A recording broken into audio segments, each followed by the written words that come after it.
మాజీ మంత్రి పేర్ని నాని సంచలన వ్యాఖ్యలు చేశారు. చంద్రబాబును స్కిల్ స్కామ్ కేసులో అరెస్టు చేసినట్లే ఇప్పుడు జగన్ ను అరెస్టు చేయడానికి కుట్రలు జరుగుతున్నాయని ఆరోపించారు. భవిష్యత్తులో తన కొడుకు లోకేష్ కు జగన్ అడ్డంకి లేకుండా చేయాలని చంద్రబాబు తపన పడుతున్నారని ఫైర్ అయ్యారు. ఇతర నేతలు చంద్రబాబు మాట వింటారు కానీ జగన్ వినడు కాబట్టే ఈ కుట్రలు చేస్తున్నారని తెలిపారు.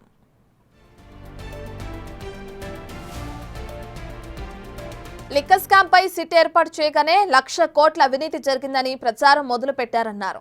గతంలో చంద్రబాబు హయాంలో కూడా ప్రభుత్వ మద్యం షాపుల్లో నగదు లావాదేవీలే జరిగాయన్నారు. అప్పుడు మీరెంత మూట కట్టుకున్నారని పేర్ని నాని ప్రశ్నించారు.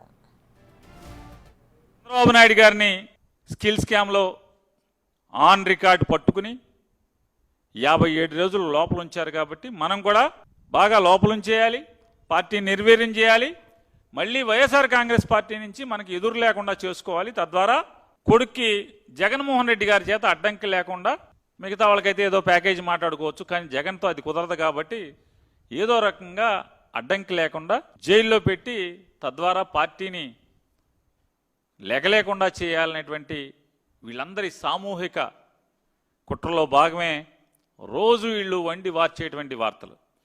ఒక సిట్ని ఏర్పాటు చేసి ఆ సిట్టుని 1,00,000 కోట్ల అవినీతి జరిగిందని చెప్పని మొదలు పెడతారు. ముఖ్యమంత్రిగా ఆయన ప్రభుత్వం నడిపినప్పుడు కూడా చంద్రబాబు నాయుడు ప్రభుత్వం కూడా బ్రాందీ షాపుల్ని ప్రభుత్వం నడిపింది.